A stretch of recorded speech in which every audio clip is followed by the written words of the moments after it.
자, 오늘 본문 시편 46편은 마틴 루터가 종교 개혁을 할 때 인용하였던, 그리고 덧붙여서 찬양도 하고 힘을 얻었던 그런 말씀의 본문이기도 합니다.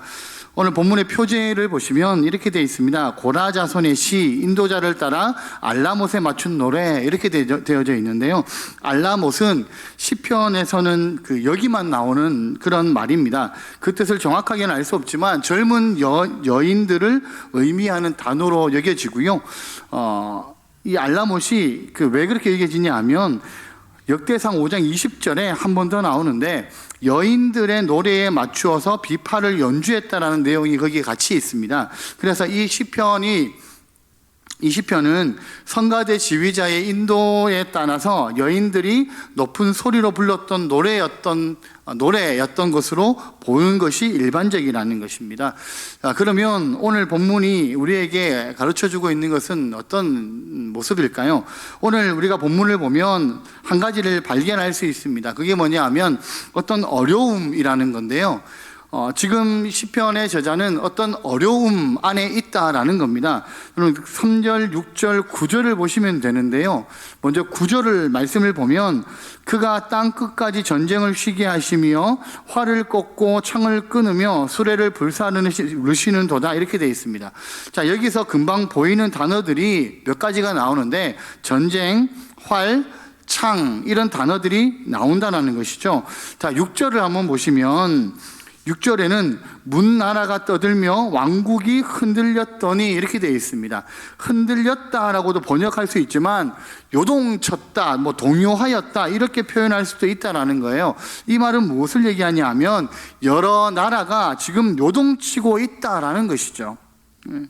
자, 9절하고 연결하면 어떤 상황인지를 우리가 대충 추론할 수 있게 된다는 겁니다. 자, 그럼 그런 느낌을 가지고 우리가 2절과 3절을 한번 보시면, 먼저 2절에 보시면 그러므로 땅이 변하든지 산이 흔들려 바다 가운데 빠지든지, 이렇게 되어 있습니다. 그러니까 땅에 어떤 변화들이 일어난다라는 겁니다. 그리고 산이 흔들려서 바다 가운데 빠진다라는 거예요.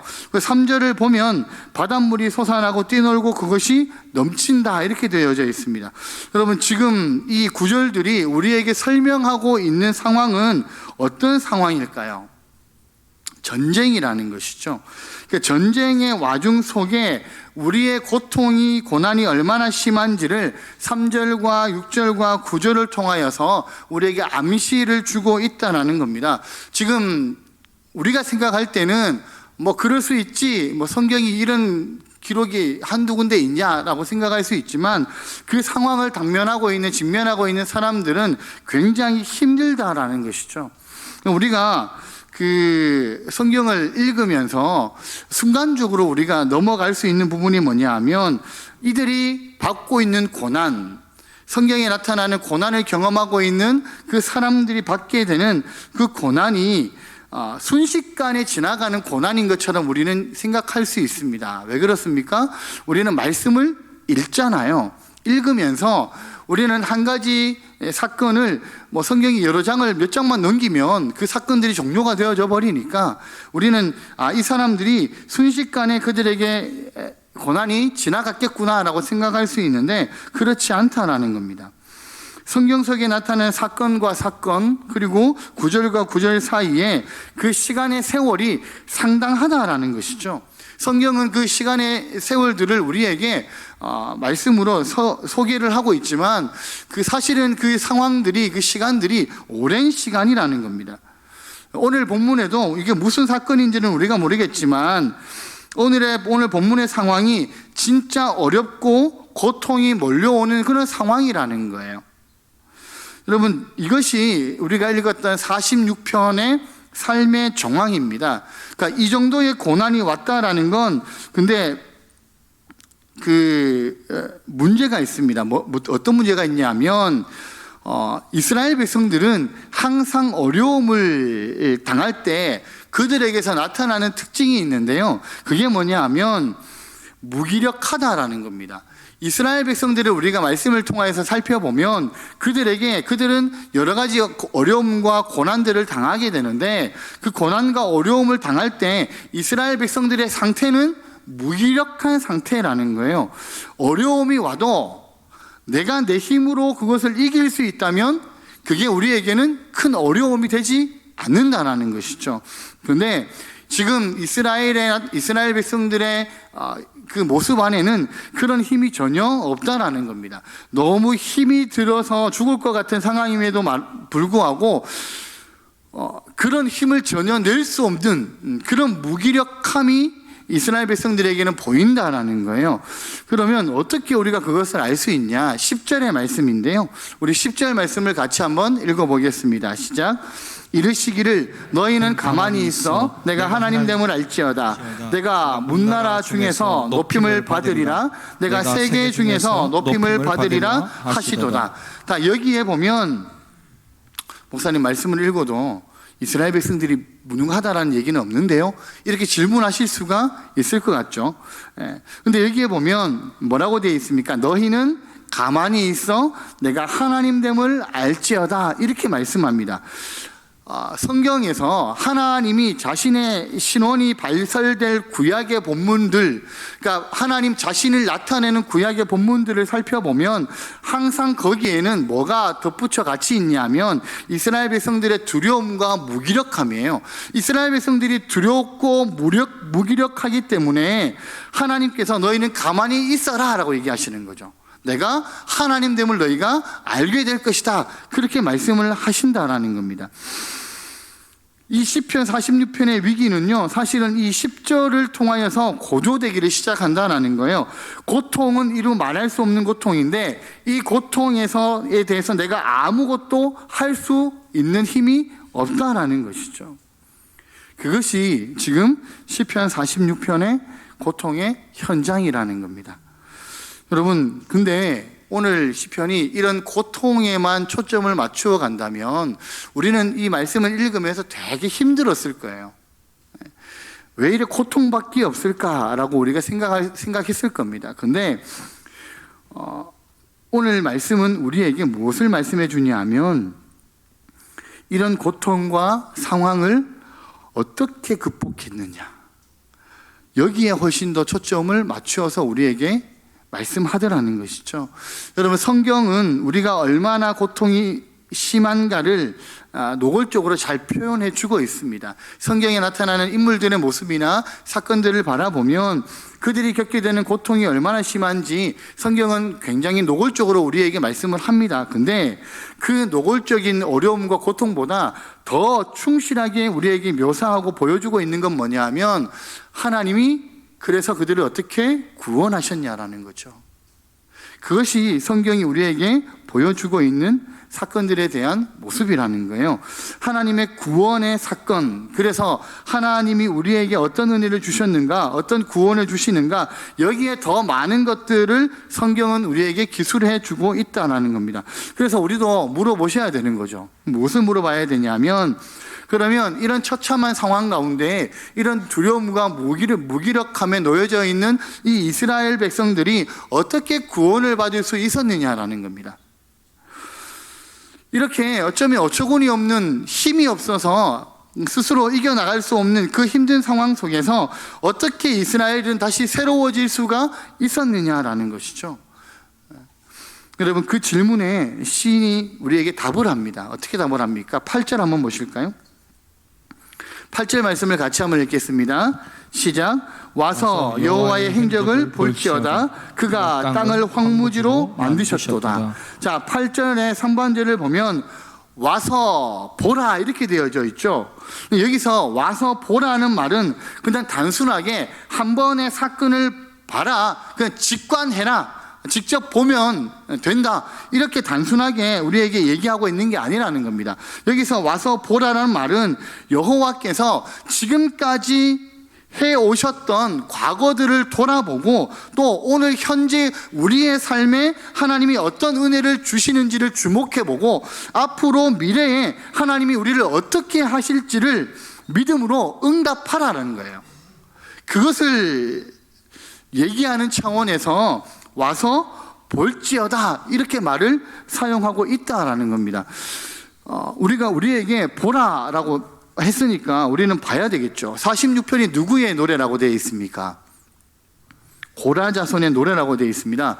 앞에 한 장 넘기시면 45편이 나오죠. 45편은 그러면 누구의 노래입니까? 고라 자손의 노래입니다. 44편은 누구의 노래일까요? 고라 자손의 노래입니다.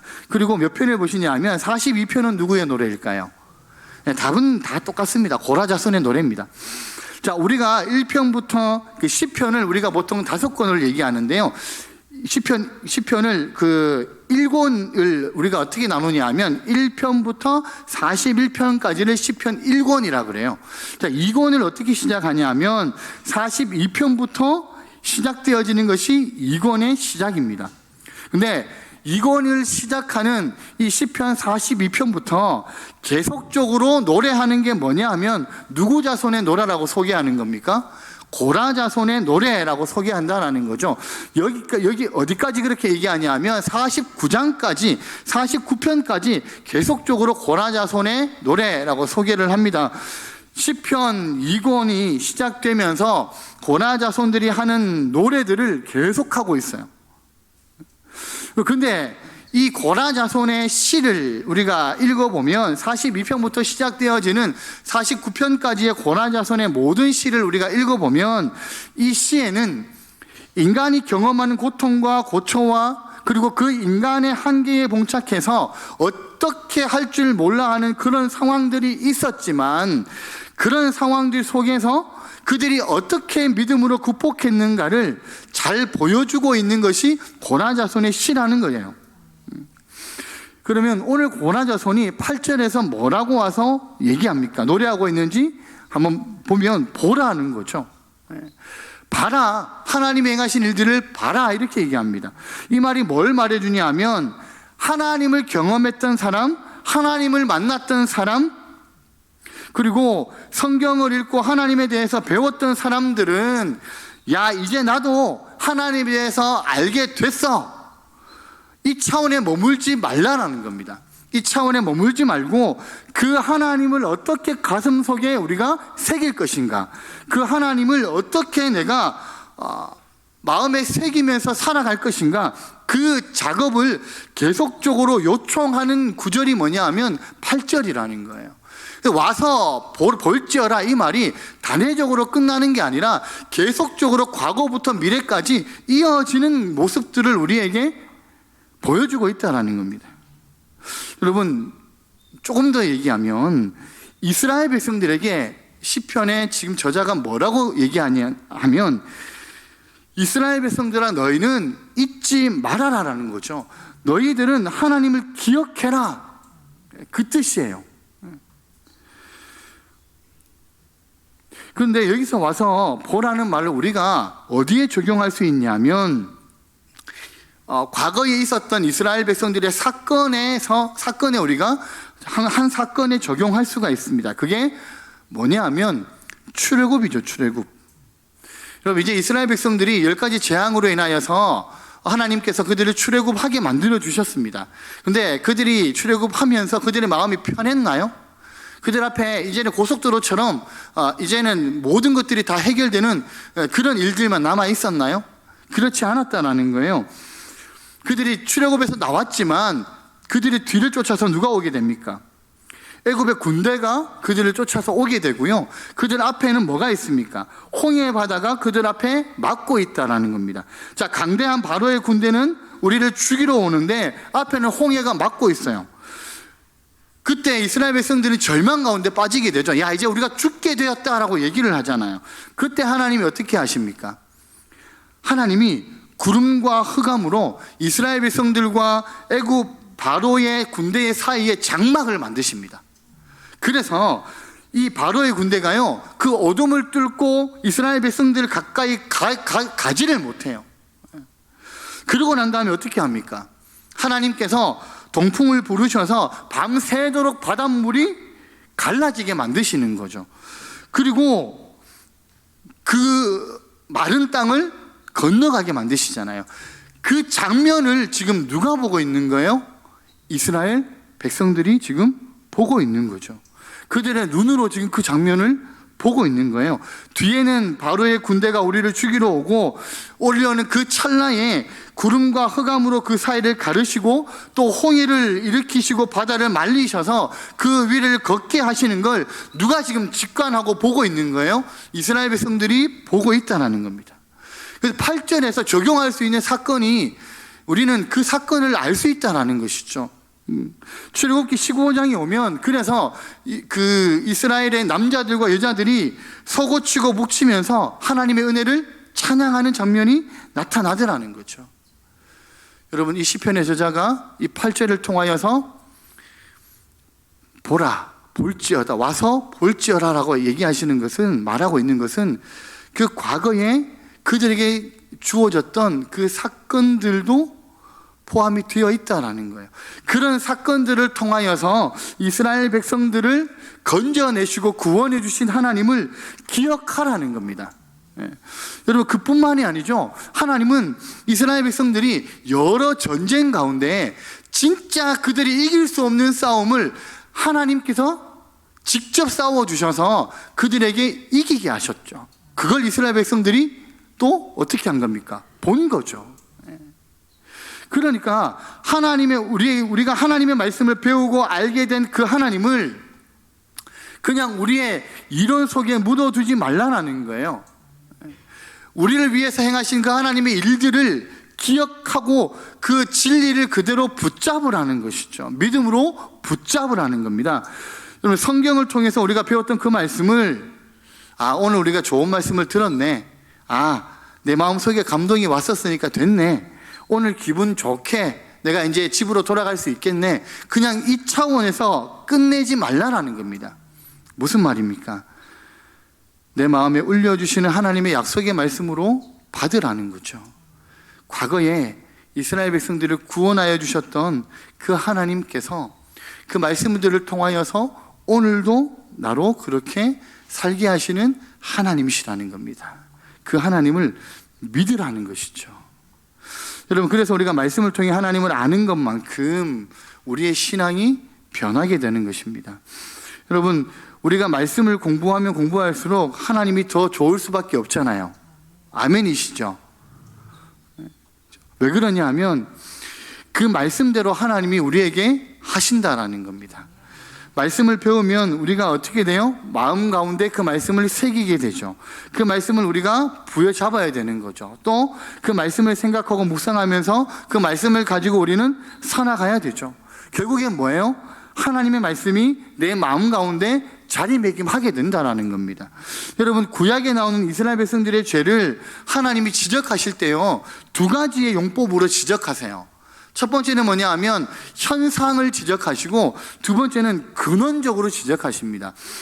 현상적으로 죄를 지적하실 때는 이렇게 표현해요. 너희가 우상을 섬겼다.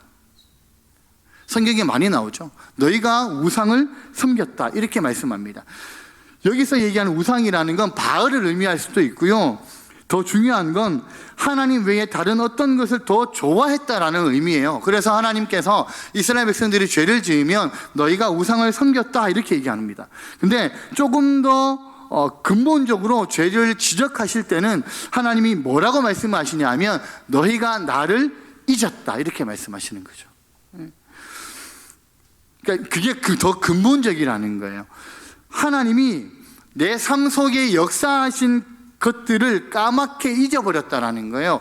자, 이스라엘 백성들을 예로 들면 하나님께서 출애굽할 때 그 죽을 수밖에 없는 이스라엘 백성들을 하나님이 살려주신 거죠. 구원해 주셨다는 겁니다. 수없이 출애굽의 그 시간들 가운데 그들이 광야 생활하는 가운데 하나님께서 그들을 날마다 건져주시고 살려주셨다는 거예요.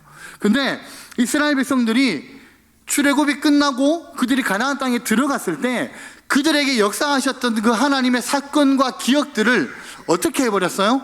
삭제해버린 거죠. 기억하지 않아요.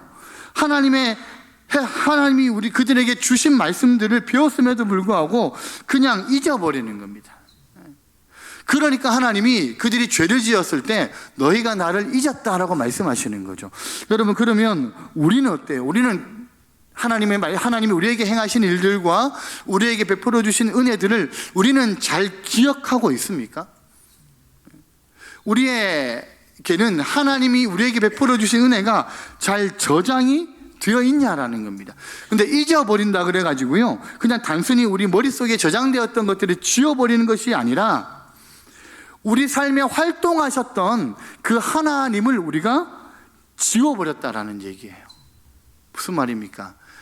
성경을 통하여서 우리가 지식적으로 알게 된 하나님에 대한 기억이 지어지는 게 아니라 우리의 삶에 우리가 경험했던 그 하나님의 은혜를 우리는 지워버렸다라는 겁니다. 그것이 이스라엘 백성들에게는 죄다라고 말씀을 하시는 것이고요, 어쩌면 오늘을 살아가고 있는 우리에게도 그것이 너희가 나를 잊었다라고 하나님께서 말씀하실 수도 있다라는 겁니다.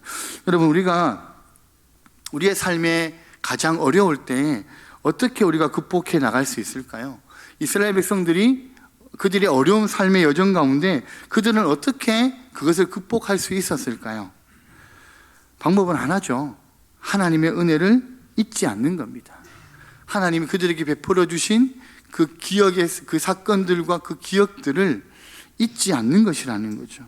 그래서 시편 기자는요, 우리에게 오늘 본문을 통하여서 우리가 가장 고통당할 때 한 가지를 기억해라라고 말씀하시는 거예요. 하나님의 역사를 기억해라. 그걸 우리에게 말씀하고 있다라는 겁니다. 우리가 그것을 기억할 때 우리가 세상에서 승리하는 삶을 살아갈 수 있다라는 것이죠. 우리의 삶에 여러 가지 고난과 고초가 몰려올 때 우리가 어떻게 이길 수 있냐? 옛날에 나와 함께 하셨던 하나님을 우리가 기억하는 겁니다. 그런 일들이 있을 수 있잖아요. 옛날에 내 자녀가 아팠을 때, 그리고 그것 때문에 내가 두렵고 쩔쩔매고 있을 때, 때로는 내가 재정적으로 많이 어려웠을 때, 내가 도저히 어떻게 그것을 해결할 방법이 없었을 때, 옛날에 내가 인생을 살아갈 때 실패자처럼 살아가고 낭망했을 때, 그때 누가 우리를 위해서 기도하시든지 간에, 그것이 어머니든 그것이 아버지든 그것이 공동체든지 간에 누가 우리를 위해 기도하든 그 기도를 통하여서 하나님의 극적인 역사들을 우리에게 경험하게 하셨다라는 거죠. 그것을 우리에게 하나님은 잊지 말라라는 겁니다. 여러분, 시편 기자가요, 하나님을 잊지 말아라 라고 우리에게 말하고 난 다음에 그 다음에 하나님을 우리에게 소개하고 있는 장면이 나타납니다. 첫 번째로 이렇게 소개해요. 하나님은 여전히 활동하고 계시는 하나님이시다. 하나님은 머물러 계시고 하나님은 가만히 계시는 하나님이 아니라 하나님은 여전히 움직이시고 활동하시는 하나님이시다. 우리를 그냥 그 어려움에 내버려 두고 방치하시는 하나님이 아니시다. 우리에게 그렇게 말씀해 주고 있습니다. 어디에 있습니까? 1절의 말씀 보실래요? 1절 말씀에 보면 같이 한번 읽습니다. 하나님은 우리의 피난처시요 힘이시니 환난 중에 만날 큰 도움이시라. 여기에 뭐라고 표현되어져 있습니까? 하나님은 우리의 피난처시요 힘이시니 이렇게 되어 있어요. 그 다음에 환난 중에 만날 큰 도움이시라 이렇게 되어 있는데, 이것이 영어 성경에 보면 환난 속에서 항상 도와주셨던 하나님이시다 이런 뜻으로 표기가 되어 있습니다. 그러니까 환난 중에 만날 큰 도움이라는 말은 영원토록 우리한테 현존하시면서 우리를 도와주시는 분이시라는 거예요.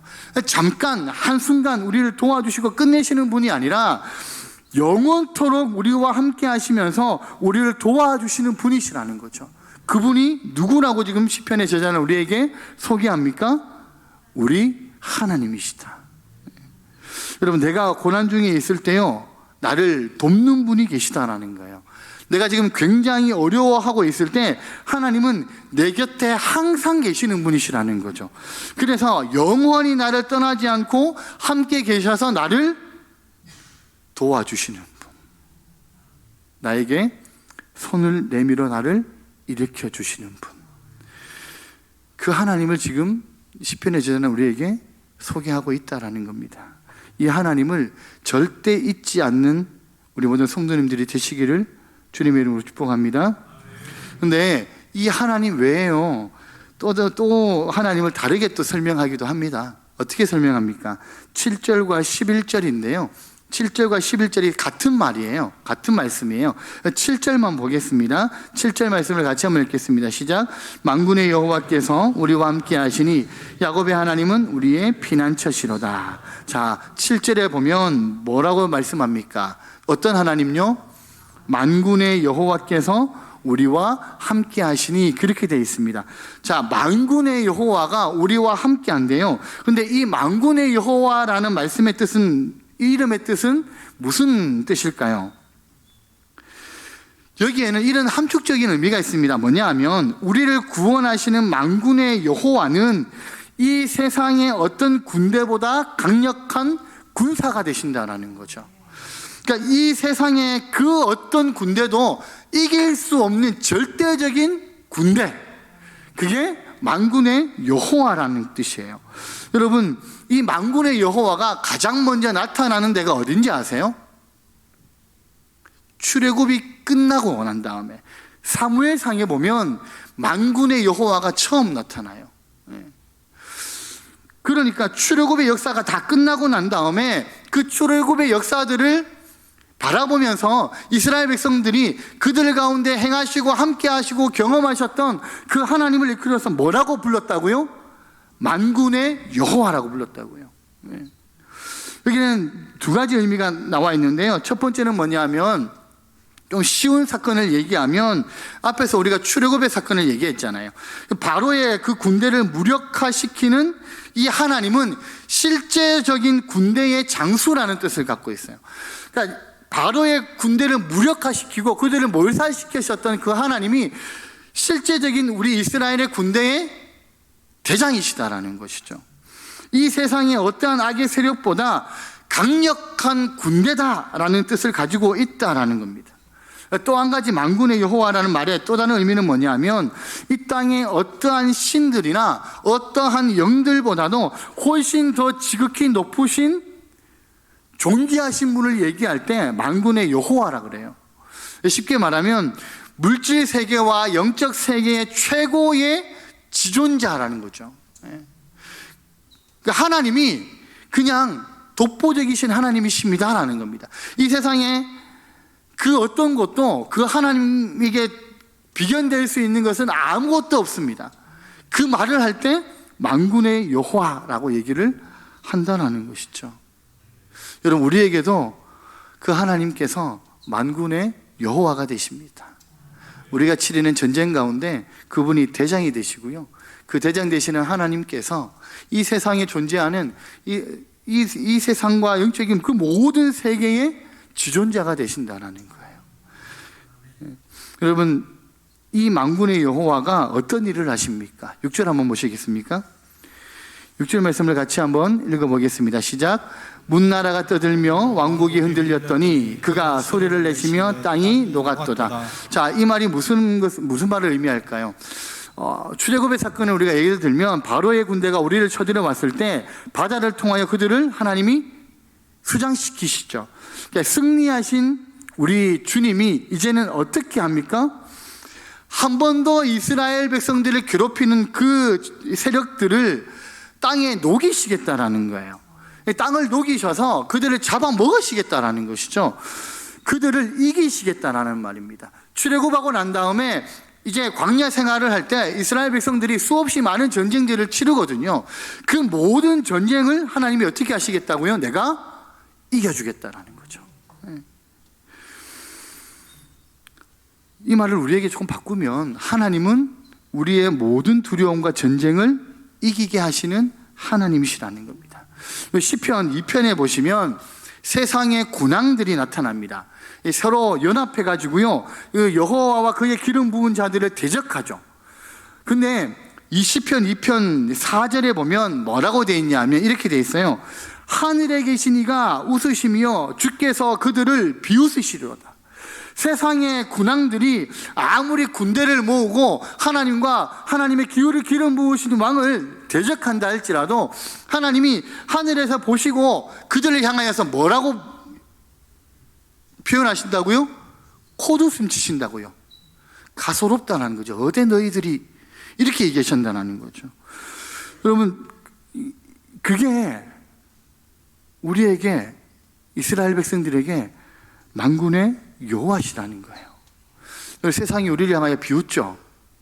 세상이 우리를 향하여서 너희들은 약해, 너희들은 아무것도 할 수 없어 라고 얘기를 합니다. 세상이 연합하여서 우리를 힘들게 하고 우리를 무너뜨리려고 하고 우리로 못 살아가게 만들려고 합니다.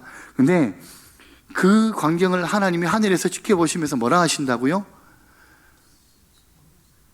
까불지 마라, 내 자식들 건드리지 마라, 이렇게 얘기하신다고요. 그게 우리 만군의 여호와 하나님 되신다는 겁니다. 여러분, 그 만군의 여호와가 우리와 함께 계시다, 이거 절대 잊으시면 안 됩니다. 우리 7절을 조금 더 볼까요? 7절 말씀을 보면 계속적으로 말하기를 만군의 여호와께서 어떻게 하신다고 되어져 있습니까? 우리와 함께 하세요. 그죠? 우리를 위해 싸워주시는 그 하나님께서 우리와 함께 하신다는 겁니다. 자, 그러면 여호와 하나님께서 함께 하시면 어떤 일이 일어납니까? 5절 말씀인데요. 우리 같이 한번 읽겠습니다. 5절 말씀입니다. 하나님이 그 성중에 계심에 성이 흔들리지 아니할 것이라 새벽에 하나님이 도우시리로다. 하나님이 어떻게 하세요? 도우세요. 도우시는데 하나님이 그 성중에 계시기 때문에 성이 흔들리지 않는다라는 겁니다. 여러분, 만국이 다 흔들려요. 근데 하나님의 성은 흔들리지 않는다라는 겁니다. 흔들리지 않는 이유는 유일합니다. 한 가지입니다. 뭐예요? 하나님이 그 성중에 계시니까. 이게 비결이라는 거예요. 우리의 신앙이 흔들리지 않는 비결이 이것이라는 겁니다. 우리가 흔들릴 일들이 세상에 많잖아요. 우리가 살아갈 때 우리를 흔들려고 하는 일들이 얼마나 많습니까? 사실 마음이 불안하기도 하고 내가 하는 일들이 잘 될까 노심초사하기도 하고 건강에 대한 걱정들이 우리는 날마다 있기도 한다는 거예요. 그래서 때로는 잠을 못 이루는 경우들이 우리에게 있다는 거죠. 근데 어떻게 해요? 우리에게 기억하라는 것이죠. 다른 세상이 다 흔들려도 우리가 흔들리지 않을 수 있는 비결은 우리 가운데 여호와 하나님께서 계시기 때문입니다. 여전히 나를 붙잡고 나를 도와주시는 그 하나님께서 내 곁에 계신다. 그것을 우리는 계속 인식하면서 하나님 앞에 나아가야 된다는 것이죠. 여러분, 그게 뭘까요? 그게 예배입니다. 예배. 날마다 하나님이 나와 함께 하신다. 내가 그 하나님이 영광스러운 삶을 살아가야 된다. 내 삶이 그 하나님을 영광스럽게 만들어 드려야 된다. 그게 예배죠. 그리고 성 어거스틴이 이렇게 얘기했어요. 우리 인간의 영혼 속에, 우리 영혼의 구조 속에는 하나님이 거할 공간이 있어야 된다. 왜냐하면 하나님이 거할 공간이 우리에게 없게 되면 그 공간을 다른 것들이 차지하기 때문입니다. 여러분, 오늘 시편 저자의 상황이 어땠습니까? 낭망이었죠. 절망이었습니다. 너무너무 힘들고 고통스러웠습니다. 근데 그런 상황 속에서 진짜 문제는 뭐냐 하면 내가 그것을 이길 수 있는 힘이 조금도 없어요. 그리고 그렇게 된 이유는 하나님께서 우리와 함께 하신다는 사실들을 놓쳐버렸다라는 겁니다. 근데 시편 저자가 우리에게 뭐라 그래요? 그렇게 힘들 때, 그렇게 두려움이 몰려올 때, 연약해져 있을 때 누구를 잊지 말라는 겁니까? 만군의 여호와 하나님을 잊지 말라는 것이죠. 바로의 군대를 수장시키시고 수없이 많은 아수르의 군대를 몰살시키시고 그 많은 아람의 군대들을 한순간에 죽게 만드셨던 그 하나님을, 그 만군의 여호와를 잊지 말라는 겁니다. 여러분, 그 하나님께서 과거에만 우리와 함께 하신 하나님이 아니라 지금도 그리고 앞으로도 그 하나님께서 우리를 도우시고 인도하시는 하나님이심을 믿으시기를 바랍니다. 그리고 그 하나님을 붙들고 믿음의 삶을 살아가셔서 우리의 모든 삶이 하나님을 기억하며 하나님을 예배하는 삶으로 하나님 앞에 살아가시기를 원하시는, 또 그렇게 되시는 우리 모든 성도님들의 삶이 되시기를 예수님의 이름으로 축복합니다.